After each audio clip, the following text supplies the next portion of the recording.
जब आप किसी भी कठिन मुख्य प्रतियोगी परीक्षाओं की तैयारी कर रहे होते हैं, तब प्रतियोगी कक्ष में जो भी प्रश्न पत्र आपको दिया जाता है, तब आप उसके निर्देशों को पढ़ लेते हैं। तब दिए गए निर्देशों के आधार पर ही, यानी प्रश्न में दिए गए निर्देशों के आधार पर ही अपने प्रश्न का उत्तर दिया जाना चाहिए और निर्देशों के अनुसार ही, यानी प्रश्न की मांग के अनुसार ही अपने प्रश्न का उत्तर देना चाहिए। प्रश्न में यह हो सकता है, यानी विश्लेषणात्मक प्रश्न भी पूछे जाते हैं या आलोचनात्मक प्रश्न हो सकते हैं, या प्रश्न के बारे में उस पर प्रकाश डालने के लिए भी कहा जा सकता है या स्पष्ट करने के लिए भी कहा जाता है।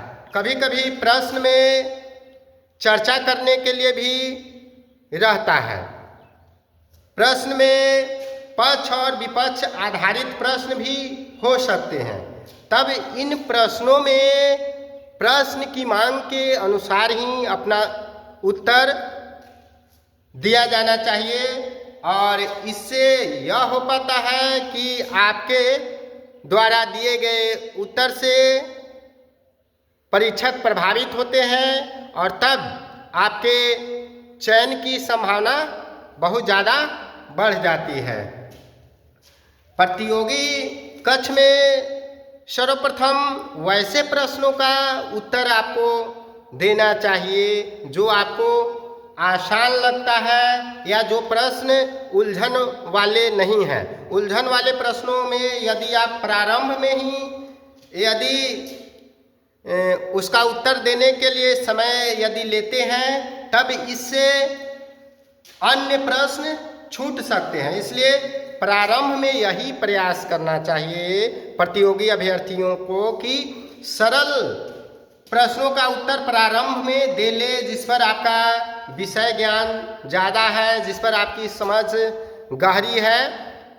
तब ऐसे क्या हो पाता है कि आपका प्रश्न का उत्तर निर्धारित समय में पूरा हो सकता है या आप सारे प्रश्नों का उत्तर लगभग दे देते हैं।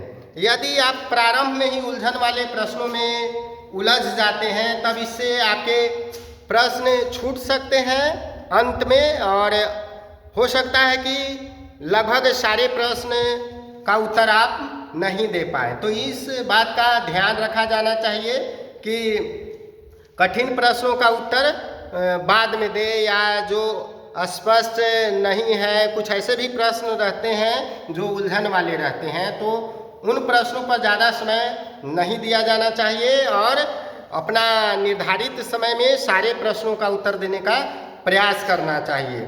साथ ही साथ कभी कभी प्रश्न में चर्चा करने के लिए भी हो सकता है, प्रकाश डालने के लिए विश्लेषणात्मक प्रश्न भी हो सकता है, स्पष्ट करने के लिए भी कहा जा सकता है और कभी कभी पक्ष विपक्ष पर आधारित प्रश्न हो सकता है या समसामयिक विषयों से संबंधित प्रश्न भी हो सकते हैं, जिसमें कोई प्रश्न बहुआयामी स्तर के भी हो सकते हैं, जिस पर आपको अपना राजनीतिक, सामाजिक, आर्थिक और सामाजिक दृष्टिकोण से उस प्रश्न का उत्तर दिया जाना बेहतर माना जाएगा। तो इस प्रकार से इस बात का ध्यान रखा जाना चाहिए कि मुख्य प्रतियोगी परीक्षा में प्रश्न की मांग के अनुसार ही अपने प्रश्नों का उत्तर दें और तय समय में सारे प्रश्नों का उत्तर देने का प्रयास करना चाहिए और खंडवार ही उत्तर दें।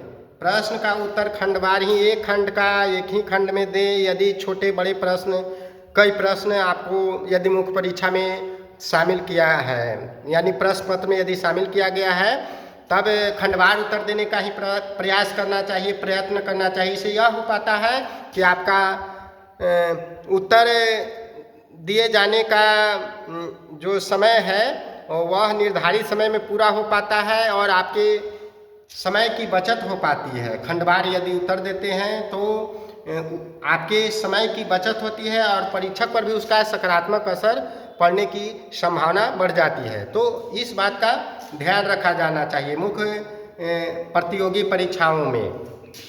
और आपको यह प्रयास करना चाहिए कि संतुलित उत्तर दें, ना ही ज़्यादा पक्ष में और ना ही ज़्यादा विपक्ष में। सकारात्मक उत्तर लिखें, सटीक स्पष्ट उत्तर लिखें और प्रश्न में जो निर्देश दिया हुआ रहे उसी के अनुसार समझकर प्रश्न का उत्तर देना सही माना गया है। और गहरी समझ के साथ और आंकड़े जो है से राष्ट्रीय स्तर पर प्रमाणित होना चाहिए। और जो इधर उधर के आंकड़े हैं जिसका कोई यदि सटीक आंकड़ा नहीं है तो वैसे आंकड़ों को देने से बचना चाहिए।